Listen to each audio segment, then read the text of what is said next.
What is going on, Alpha Hunters? Hope everybody is doing funny Friday. Funny, everybody's funny on Friday. Um, Not much else to say. Yep, market finally. It was getting enough steam over the past about a week and a half. Really, kind of getting through the 420 zone.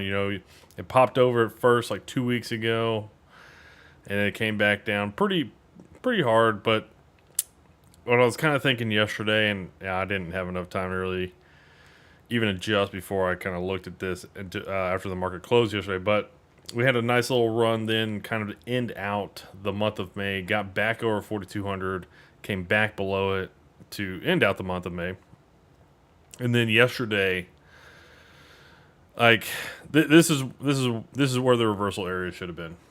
This is where the reversal area should have been. It should have happened, and it did happen. And that's the thing is like we reversed right here. Right, we reversed right there. We came up, we took 4,200, we came right back down. The other thing about this move back down, and high sign's always 2020, but is we actually took out this low right here back from May 16th. We just came down, we snagged that low, and then really ever since then, I mean, we kind of ripped. We had a little pullback here on one day. What was that? Wednesday this week, because Monday was a holiday. Nice little gap up there on Tuesday, but really ever since that little snagging of the low on May 24th, we've just kind of been riding bullish.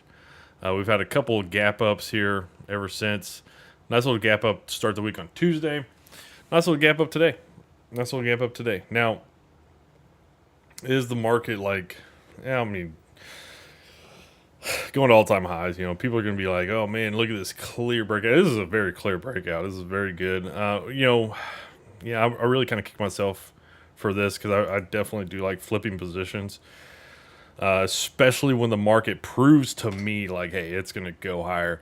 When I was kind of looking at the daily candle yesterday after the market closed,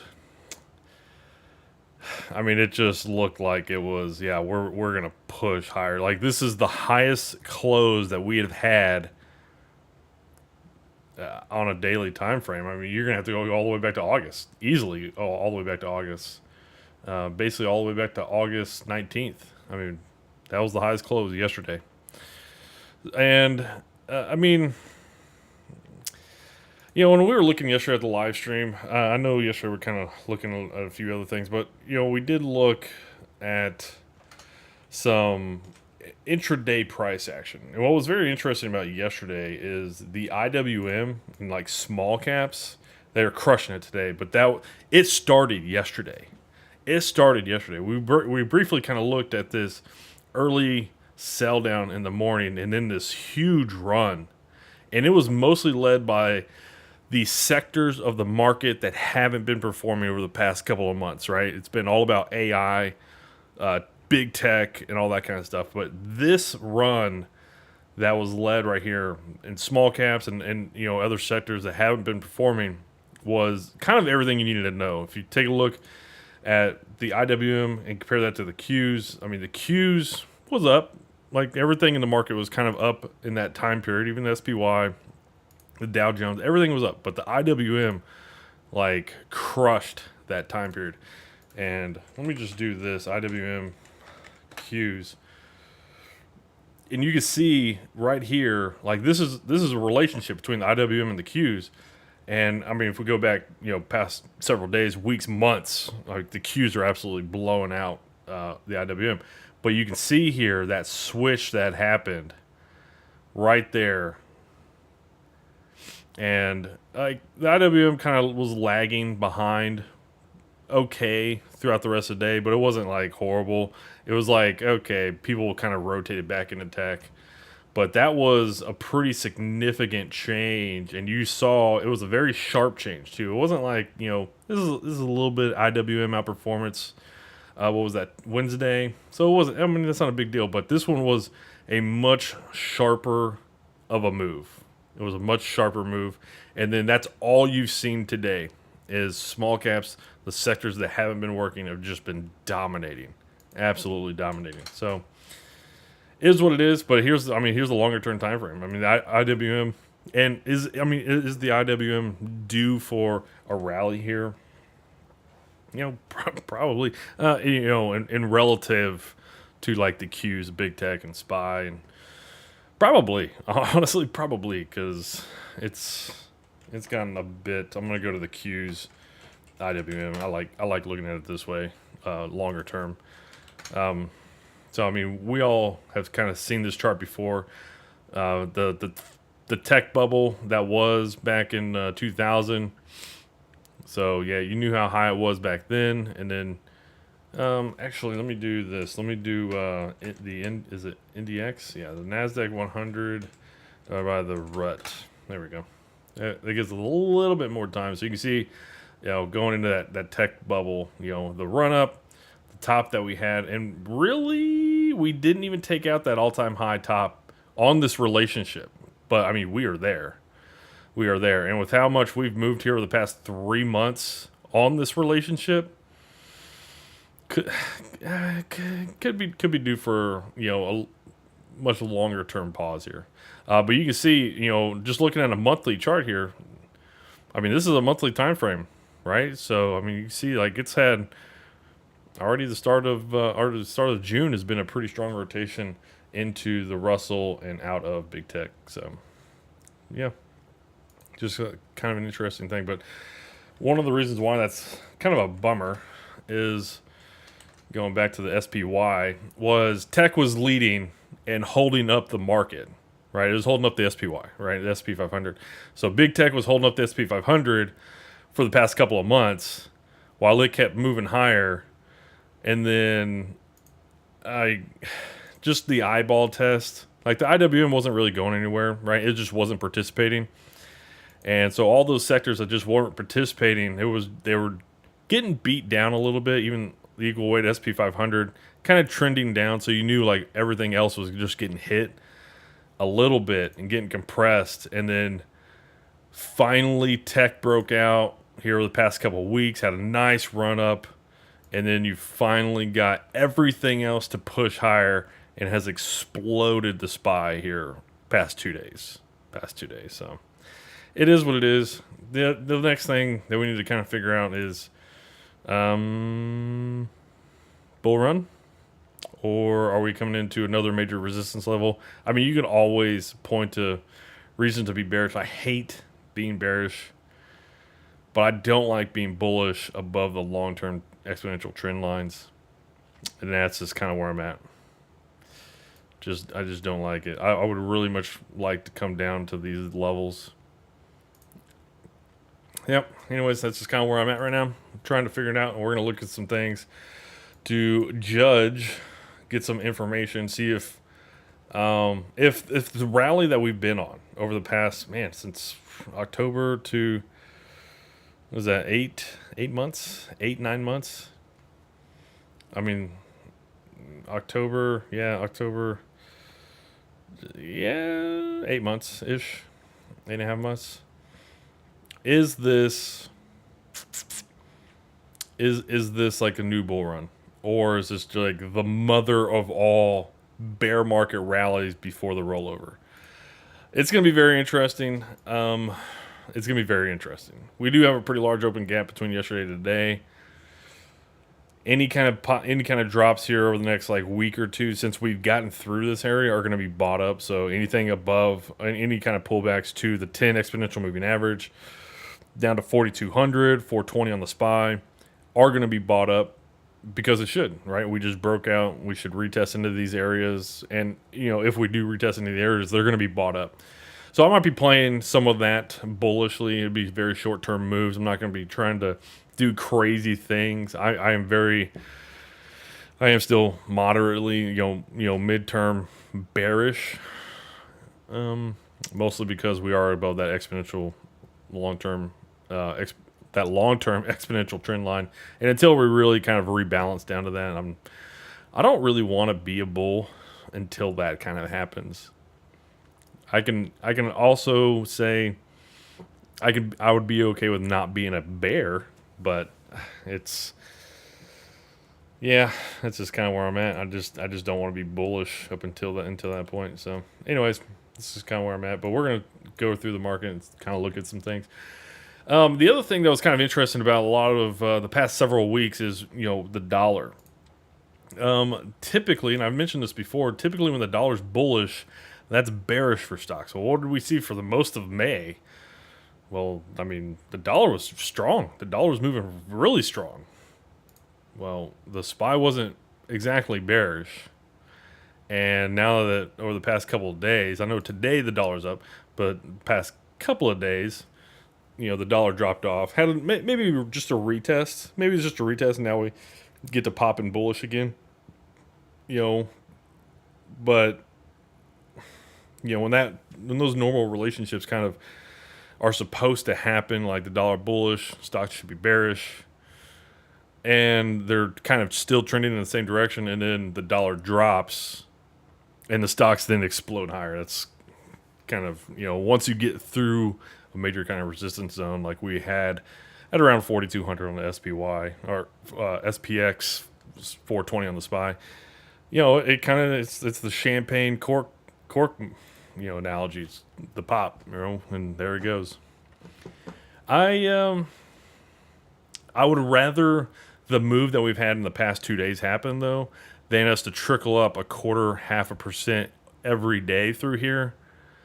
Because those moves, kind of like what we were doing back over here, these moves. I mean, this is a lot more volatile, but maybe even like these moves where you're just slowly grinding higher. Those suck, man. What you really want to do is you want to get that exhaustion. You want to get everybody like all in. Like they see the move, everybody dumps in, and that kind of ends it. Like that's what you're typically wanting to do when you're wanting to go, whether you're trying to go bullish in a bear market or bearish in a bull market, whatever. You want to see the end happen. So another thing that was interesting here is the IWM. The IWM, we know today's had a very strong move. I was really kind of bummed, back here on May 23rd that we didn't fill this gap.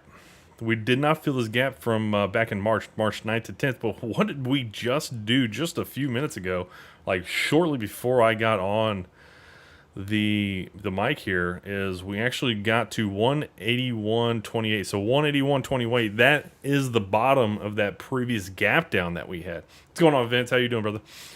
Last PCE was higher than expected. Will CPI be higher than expected too? That'd be a great question. Ooh, that's a good question. We got that in 2 weeks. That's a good question. I'll think about that. Yeah, I'll think about that. I still think I think total inflation will come down. I think core inflation, which is the area of CPI that the Fed can really much more impact with rates. I think that is going to continue to be sticky because they like for months, and we can take a look at it. We'll take a look at it actually here in just a bit, but the IWM finally filling that gap there at what was that low? What did I say? 181.28.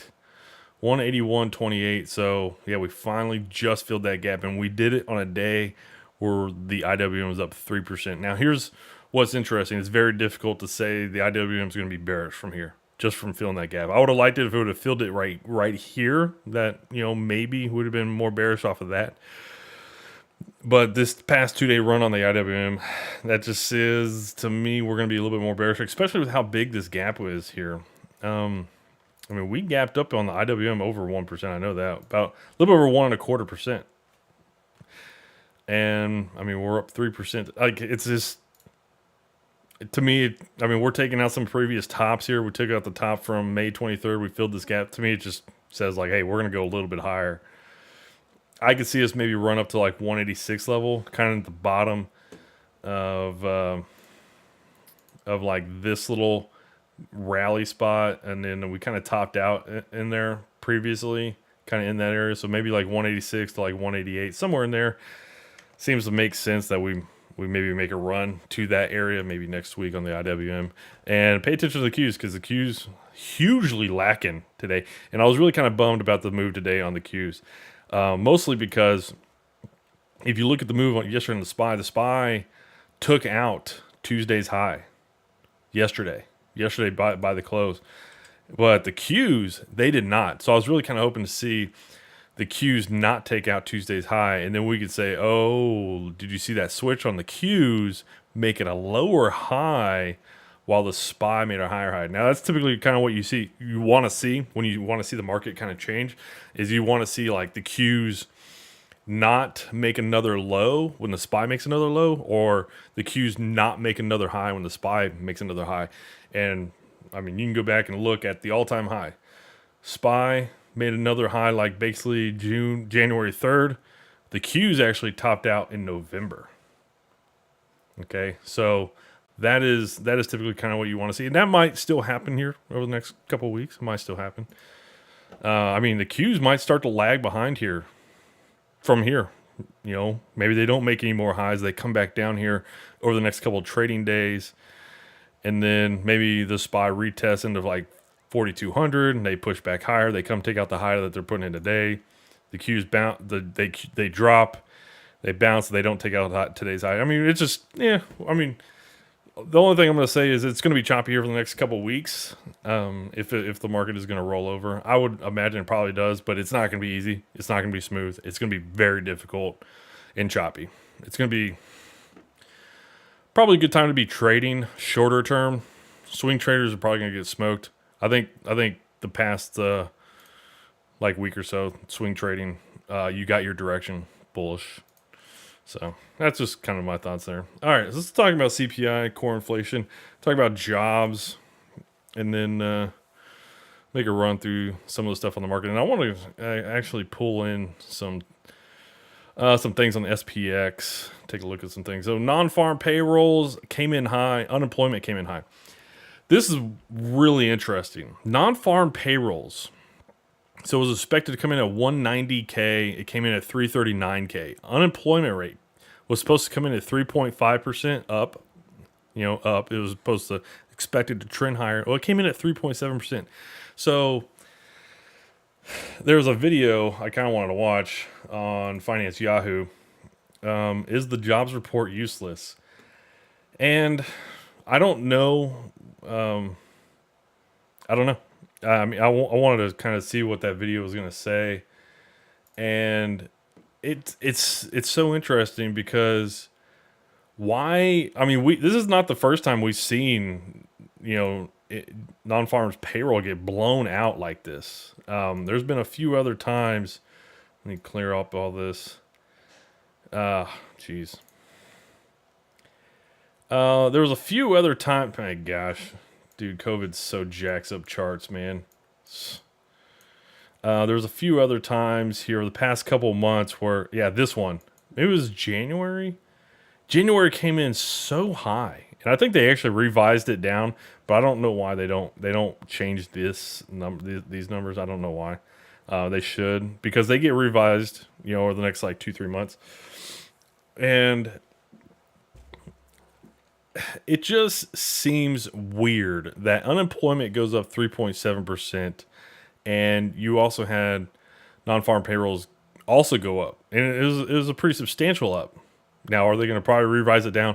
Most likely. But when I look at these two numbers, so we have more people get jobs, but we have more unemployment rate. I'm going to tell you what this says to me, okay? And it's something that we've kind of talked about over the past couple of days, and I'll probably mention in the Market Outlook video I'm going to put out tomorrow over the weekend. I'm going to bring up this article. Let me find it real quick. If I can find it. Oh my gosh, there's so much stuff in Discord. Give me a sec. But basically, there's a lot of these programs that are ending from COVID era. Jeez. And basically, there's a lot of capital leaving the market. This is it. This is it from investors. Yeah, IBD. So yeah, I mean we've looked at this before, but what have we seen recently end? And I know this is a white. My goodness, I know this is a white background. It's bright on the eyes because it's killing my retina. I live in a cave, man. Leave me alone. Let's see. Fiscal, fuel, inflation, COVID era pandemic giveaway. So it should be like right here. Yeah, okay. Emergency SNAP program. So this is one that's just now ending, right? Emergency SNAP program. So this just ended, recently expired. So if this just recently expired, who do you think's out there getting jobs? Who do you think just entered the labor force? Everybody that was probably on, you know, low income type programs. So why did unemployment rate go higher? Because there's more people looking for jobs, but they're just unemployed. Why did non-farm payrolls go up? Because more people just entered the workforce and they're picking up jobs. Maybe even they're picking multiple jobs. That's the interesting part, because this could be people picking up maybe 1 or 2 or 3 jobs. So, I mean, we are definitely in an era of U.S. economy where people have multiple jobs, and that is very common. So, that's kind of how I read it. I read it that people have a lack of money due to these kind of programs that are ending and are about to end even more. Like there's about to be a lot more that end. Like a lot more, pandemic era kind of handouts. So that's kind of the way I take it. I don't take it as a positive. I know, oh man, people are getting jobs. Like I take it as, well, that means people are really hurting on money. They don't have money. So that's not exactly a good thing if you're hurting on money, because that means you're not spending. So, or you're having to pay back credit card debt. We haven't seen that rise at all. So that's kind of what my take there is on jobs. It's weird, very weird data. I am going to watch that video. Is the jobs report useless or whatever? So I'll check that out later, but I'm not going to go through that now. Let me know if there's something you want to look at. I mean, we're just seeing a lot of the market just kind of crush it higher. We can take a look at AI. I know. I want to check the Fed Watch tool. How are we? Not too much change from yesterday. I say not too much change. I mean, it's changed like 10%, but that just kind of tells you my mindset, because this thing's been changing like crazy over the past 2 weeks. Just every day, just been just crazy. Seems like it's now just a little bit more into that rate hold. Okay, fair enough. Looking at the heat map, financials coming back very strong today. Energy's up strong.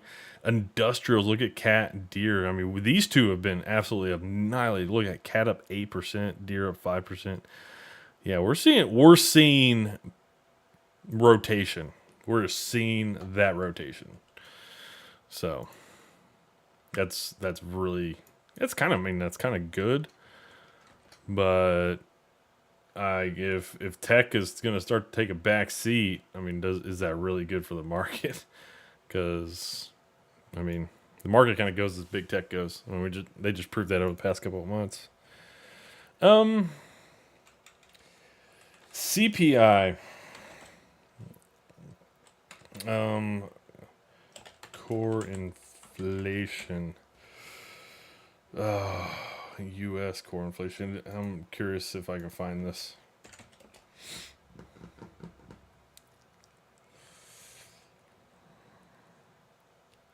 I would have thought it would be here. U.S. inflation. Oh, Jesus. Inflation. I know it's here somewhere.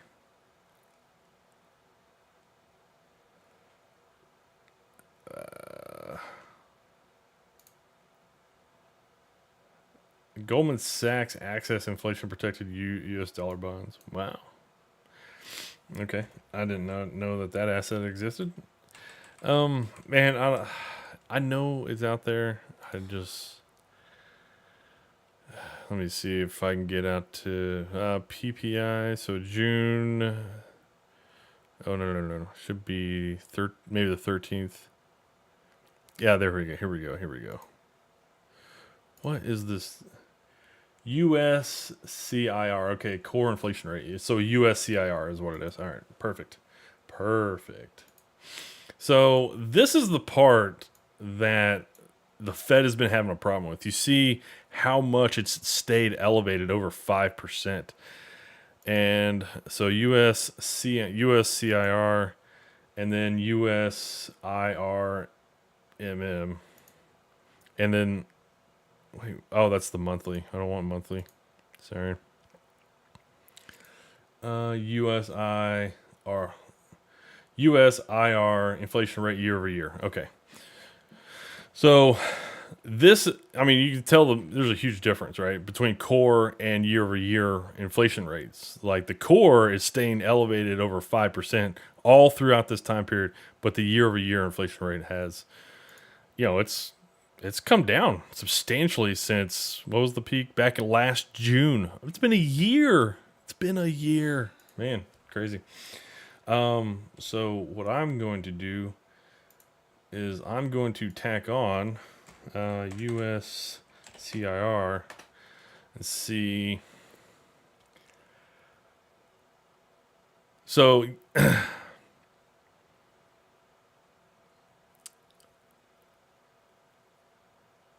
so you can definitely tell the relationship between these two over since June when, total inflation actually topped out. You can see how much total inflation has dropped compared to core inflation. Like it's dropped quite substantially.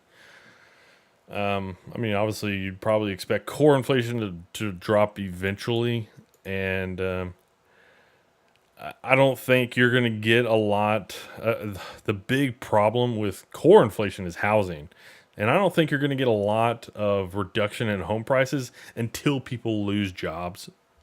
And are they going to try to force people to get, have a lot of job loss and stuff like that? I don't think they try to force that, but I don't know. I mean, I have no idea if they would try to force that. But this is also automobiles and things like that.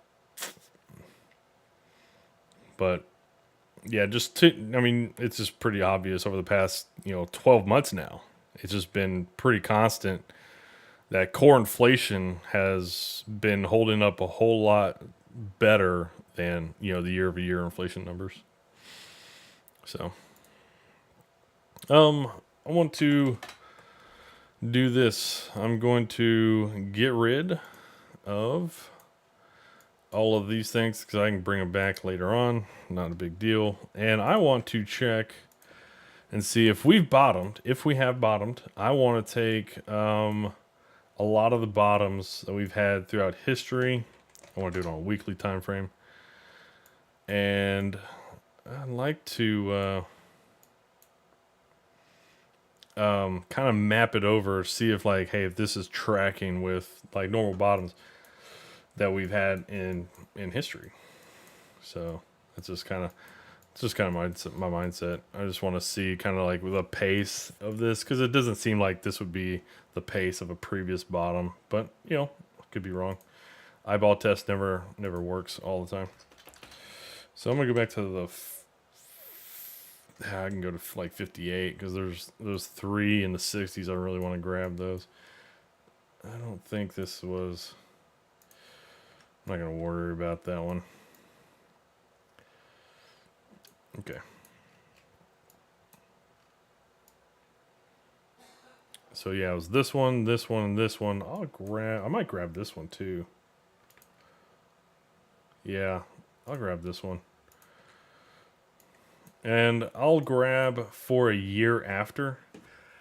For a year after as well. What is... I always forget which one this is. It might be this one. Ah, there we go. Okay, that was it. All right, so June, like late June, 62 to we go late June, 63. Give me right there. That works. All right, so give me that. Go dump it.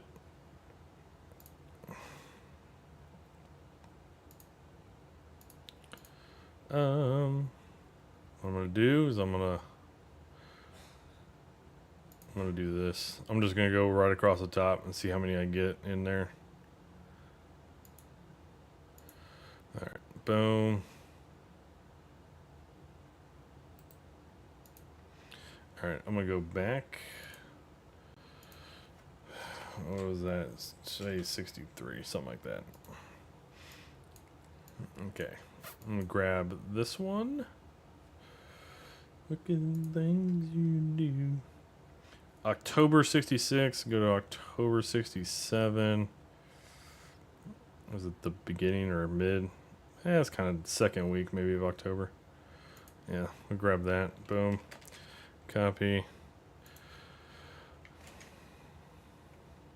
It works.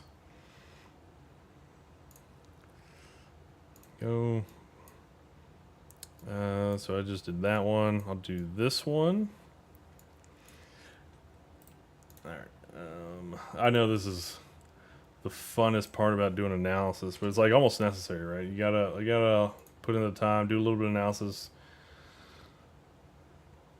This is where like I would turn on the radio, but you know the channel would get defunded because I make so much money from the channel. May 25th. May that right there. Let me know if you got any plans this weekend, and you know if you're doing anything crazy. I'm actually gonna go over to some friend's house tonight. Some old former co-workers I used to work with at the oil and gas company. Should be a good time.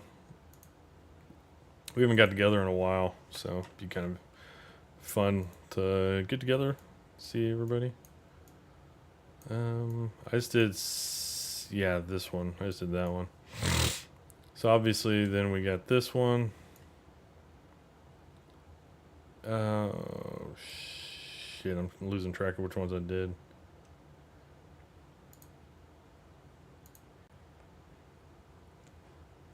May 18th to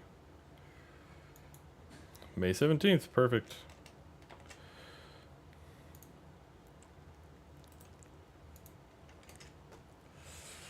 Okay. There's that. And then let's go to 70. All right, so there's that. Boom. So here's a pretty good bear market here as well. Boom. September 30th, 74. September 29th. Perfect. And one of the things I'm kind of noticing is there's a lot sharper pop off the bottom. And maybe it won't be like that for all of them, but generally like that's kind of what I am noticing. Like there's a very strong move off the bottom on a lot of these compared to what we've seen here, right? So not to say that we couldn't have bottomed, but it doesn't match like history. All right, that was a pretty good bear market right there. That was a very sharp run. Or that's August to beginning of August, right there. All right, copy.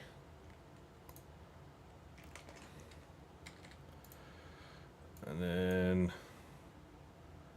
oh man, I hope I remember what year that was. I remember it was very sharp off the bottom. Yeah, that one. So that was an 82. We don't get another one for a while. I won't factor in this one because this was 87, just a crash basically in like one day. So I'll leave that one out. I'll leave that one out. I'm looking at like true, like long sustaining kind of bear markets. Is this? Not quite. So then we shouldn't have another one until I believe the tech bubble. Yeah, that's not even close. Until the tech bubble bust, right? So here we go. So basically we're down to the last two. All right. Basically down to the last two. Grab from here. October 7th.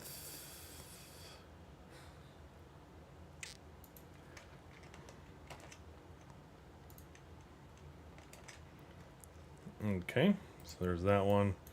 And basically, I can just go back to the GFC, baby. GFC sounds like it would be like a good sports kind of name. GFC, I don't know. Great football competition. I don't know, beats me.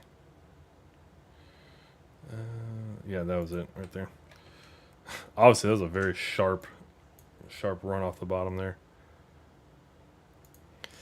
Okay, let's see what we get here. I'm gonna have to do this, and oh yeah, look at all these. Oh, this is gonna be so much fun. So this is probably the first one, I would imagine. This is probably the first one.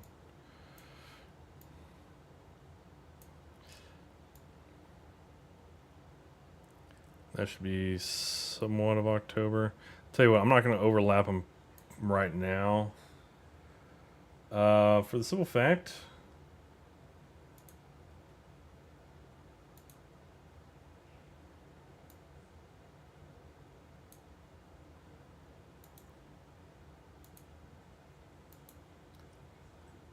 this,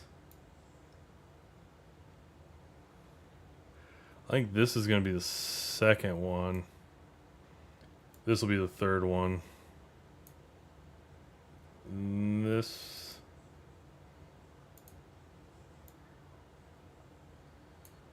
I'll put this one as the fourth one. I should have probably kept track of which time frame we were talking about here.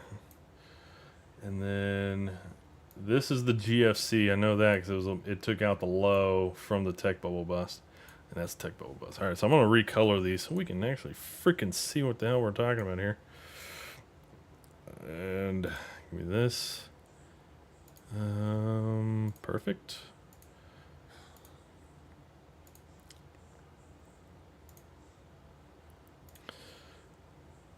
Yellow, green.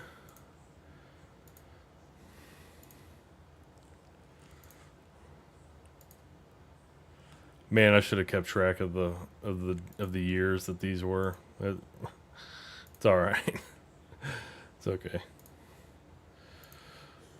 That way I can just at least reference them. Like, oh man, look at this time back in the 82 or whatever. That one works. Okay, so now I'm gonna kind of move them up a little bit so that I can start to overlap them a little bit better. All right, so from the October low, we can put.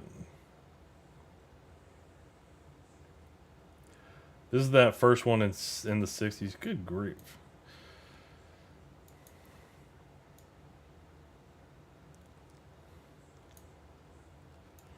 Give me a sec.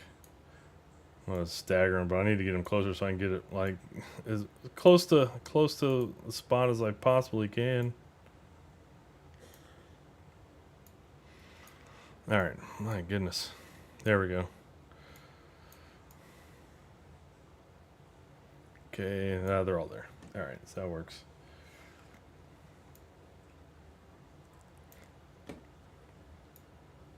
All right. So from the bottom, there we go. There's that one. Here's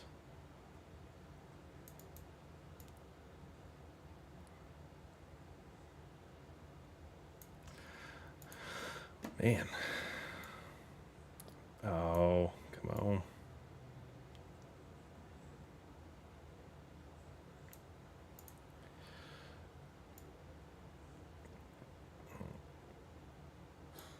perfect.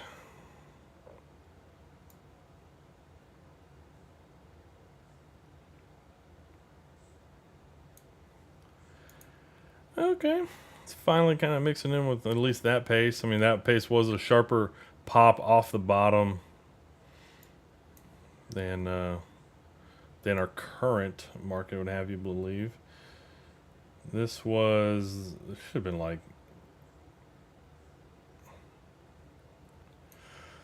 that, this should have been this purple one. That should have been, man, what do you call, the tech bubble bottom. The bottom off after the tech bubble bust. And then, so, all right, let me zoom in here. Oh, finally. So I'll probably talk a little bit about this, about the market outlook. Are you buying stocks right now? No, I'm not buying stocks. And it pains me to say that. Kind of. Not really, kind of. But thanks for the question, Allie. It's my game plan right now is there would be, I see the upside as still limited, but we did get through 4,200. Obviously, clearly, getting through 4,200. I can take a look at the SPY here real quick. My main thing here on the SPY though is we do have a little bit of an open gap. I would look for this quick retest. We'll probably get one next week. Anything back down to the low 420s, 4,200 on the SPX would be bought up. I have no doubts about that. So we would probably at least get bought up, and it might happen twice. Okay, so it might happen twice. But then if we get back below 4,200, because this is going to be the first time like we weekly close, like solidly close over 4,200. And we did close over it last week. Barely, right? But this is a solid close. There we go. So obviously this is going to be a pretty solid close here. So yeah, I mean, any kind of pullback should be bought theoretically, right? Retest should be bought. And then, so if we see a little bit of a drop next week, probably expect buyers to come in somewhere in this level, somewhere between 422 to 420 on the SPY. It just kind of makes sense because that would be a retest of 4,200. That was kind of a major kind of zone. I don't know how long it'll last, honestly, us being above that. But if we take out, I can tell you the one level we take out. If we take out last August high, there'll be so many people like freaking out, like especially if we just kind of, and if we just go straight there and take that high out, maybe like on Monday. If we do it on Monday, I would actually like that even more. Because I'd imagine there probably is quite a bit of large positions sitting right at that high. What high is that? 431.73. There's probably a lot of people sitting there with stop losses, like a lot of big time money. And if they all come, if the market just runs and gets that level, and that is roughly, that's not even a 1% move, and we just moved up 1.5% today. I mean, that could happen. That could happen easily. So, yeah, I mean, it could happen. I have no interest to really buy stocks right now. It's a painful statement to say that because trust me, I know how painful it is. But one of the things that's kind of interesting here, though, looking at this kind of analysis and bringing back some of the previous market bottoms that we've had. I would say for the most part, what looks to be very common is either a very sharp bounce off the bottom and no retest. Like that was the bottom and that was it, and we're off to the races. We got a few that went up in that track. The other thing that's kind of interesting, and not to say that we didn't kind of retest maybe at the end of December, beginning of January, kind of a little bit lower. We didn't really retest as low as a lot of the other ones. Like if we didn't have a bear market bottom and then we went screaming higher, then we had a much deeper retest than what we had this go round. And then outside of coming out of the bottom of this purple one, this should be the bottom coming out of the tech bubble bust, right? That was the tech bubble bust because we had a little bit of a deeper pullback, but we didn't quite take out the low, and then we went off running. But you can see here this, orange, yellow. Where's the green? Where's the green? I'm trying to see how deep this green came. The green kind of didn't really have like a huge deep pullback, honestly. It kind of just middled in the middle, but it did it at a much higher trend pace. It kind of did what we were doing this time, but it did it at a much higher pace. But we are kind of now interacting with the kind of the pace that it had back then. And if that is the bottom that we had back in October, the one thing I will say about it, it's very crappy, right? It's very crappy. So we are either having the longest bear market rally ever, which I'm in that camp. Or the bull run that we're going to go on is probably going to be the crappiest one ever. It's just going to be very meagerly crappy. About the best. That's the best way I can put it. Because we're not like out like most. We're at the low end of pretty much any scenario over the past 70 years of bear market bottoms. And even some of those bear market bottoms where we double bottomed at the end at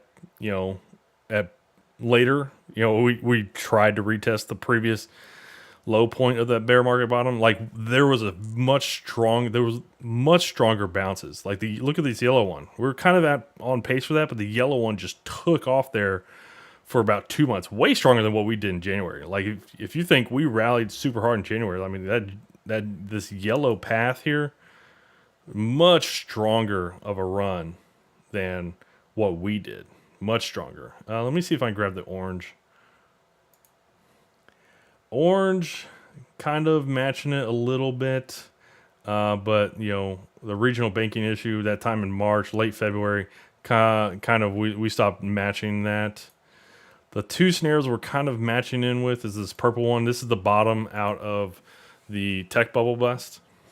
And then this green one. What was this green one? This green one might have been like, I don't know, just one in the 60s or maybe one in the 80s. It was a much higher pace. It was much higher pace early on. And then only recently, it seems like the pace has kind of come in line with what that scenario did.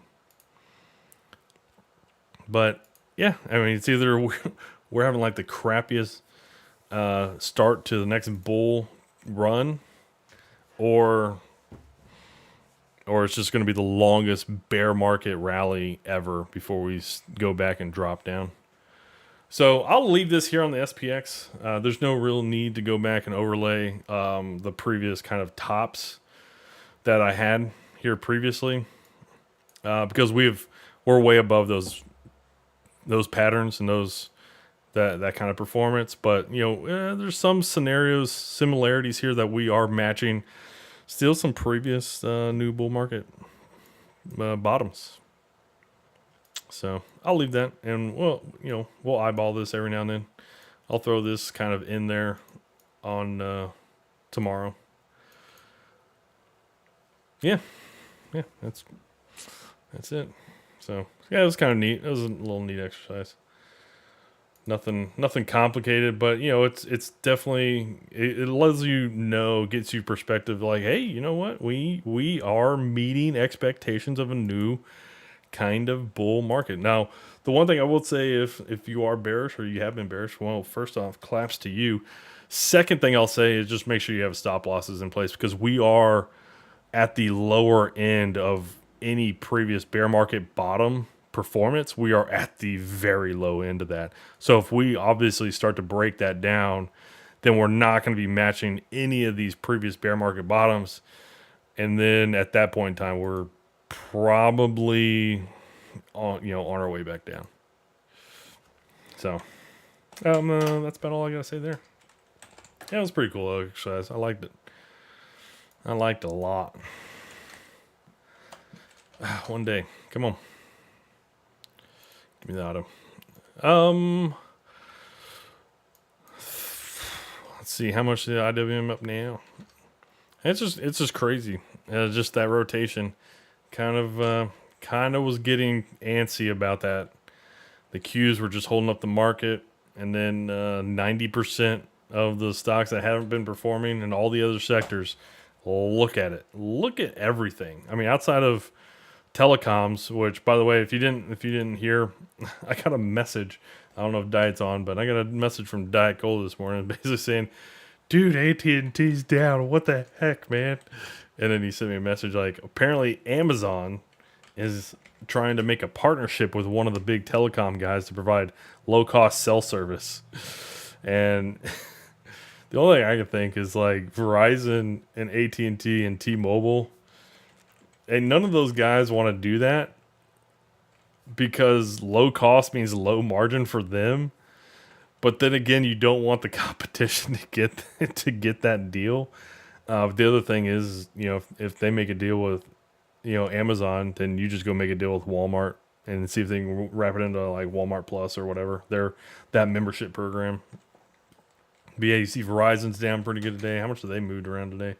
They moved around pretty good today. Verizon, AT&T as well, T-Mobile US. I mean, I think it's a buying opportunity on some of these guys, especially it's mostly AT&T and maybe Verizon. Mostly because I mean it's not like they're talking about we're trying to replace, trying to put in their own cell tower services and stuff like that. And basically, I think it could be like a possibility of a future buyout opportunity. Because, I mean, they're going to make a partnership. And then Amazon later on down the line might be like, yeah, you know what, we'll just buy you out. Because Amazon can easily buy out any one of these companies. Market cap for Verizon's 144. What's Amazon at? I mean, Amazon's at 1.2 trillion. So that's nothing. AT&T 108 billion. T-Mobile US is going to be much smaller. Market cap 154 billion. So T-Mobile's larger than AT&T and Verizon? Wow. Did not expect to see that. Yeah. Wow. Okay. So I would imagine that whoever gets the partnership is probably eventually going to be bought out. Be my guess. Let me know if there's anything you want to look at. Let's just go run through what's going on through all the normal things. Yeah, we're just getting the quick pop. It's gonna go find the next stop zone, and I mean, who knows? Who knows how long we'll be there for? The Qs not really doing a whole lot. I mean, they're lagging behind. First Solar, Tesla. This position is gonna be worthless by the end of the day. It was worthless like, I don't know, earlier this week. First Solar stocks maybe getting hit today. First Solar's getting hit a little bit. Nvidia's kind of running out of steam here, not making new highs like a lot of the other things in the markets. We'll see. And by the way, keep an eye on Nvidia. If it starts to roll over, and the stock market is not really doing that, be like an early tell. Netflix, kind of hanging out, not really doing a whole lot. Down 0.5%. Apple, AAPL, okay, little lower wick there on the day, sold off early.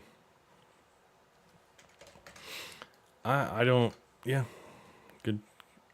They're still going up at this trend line. They got below it a few days. What was that, last week or 2 weeks ago? Last week, and then came right back above it and still shopping above it. Good for them. Qs though, IWM, I think IWM is probably going to make a run to the bottom of this area, around 186, 188. Allie, that looks great because mini stocks are at all-time highs. Yeah. Yeah. There's not that many stocks at all-time highs. Like, hold on. What do you mean that looks... I'm confused. That looks great because many stocks are at the all-time highs. There's not that many stocks at all-time highs. There's a few, and they're mostly... And the ones that are at all-time highs, they're in tech. There's not that many right now. DIA, Dow Jones. I mean, they're popping today. And that's kind of the other areas. Health insurance, healthcare and insurance doing pretty good today. So I think what you're probably seeing today is a lot of people taking winnings from tech and then rolling it into other areas of the market. Equal weight SP 500 up 2.2%. This is outperforming. I mean, this tells you how broad-based the rally is today. The equal weight SP 500 is up 2.2%. The SPY is up 1.5%. That's an outperformance, almost 0.75%. That is a good one. IYT transports. Yeah, it's pretty good. Took out this high. Yeah, it took out this high. Back from April 20th. Okay. The Federal Reserve balance sheet did tick higher from last week. It's fantastic. Fed doing what they said they were trying not to do, pumping more money into the market, into the economic system. VIX dropping off really hard. Between yesterday and today. Got to go long term, baby. All right, so we're back down to the lows of 2 summers ago. Back in the summer of 21. Okay.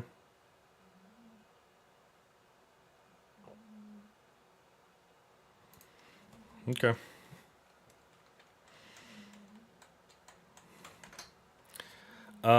This kind of does scare me a little bit because previous like bear markets, they didn't really you didn't really see a massive breakdown below 17. So this is on the VIX, we didn't. So this is a little bit more worrying than I guess some of the other things. But how sharply we moved down. That's kind of the other part to this though, is like we moved down very sharply. And so I don't know. I'm more curious to see what happens this next week. I could mostly because once the Treasury starts issuing debt again, I'm going to be curious to see how the market liquidity issues and how rapid price movements start to happen. Because it might not be smooth sailing here for the next few weeks. But I'm just curious. Dollar's popping pretty good today. Nice little retest. Okay, 10-year yield. Yep, nice little retest. We were kind of talking about this 2 days ago. Came right into this level right here around 3.6. So there's the bounce. Okay, 10-2 inversion. Okay, retesting. Pushed higher over the past couple 3 days. Breaking down, getting pushed down by that 10 moving average. Maybe it comes and fills this gap. Okay. GLD gold. Dollar's up. Gold should be down. Makes perfect sense. HYG. High yield corporate bonds. Up pretty good today. Yep, up pretty good today. Looking kind of bullish. LQD, though, not looking as bullish. So the HYG kind of retesting in the bottom of some of these lows today. We'll see if it breaks through. The LQD here over the past couple of days kind of retested into these lows. Be curious to see if we continue to roll down early next week on the LQD. How's the TLT doing? See the TLT, the same thing. Yeah, it came into these lows yesterday. Now it's rolling over.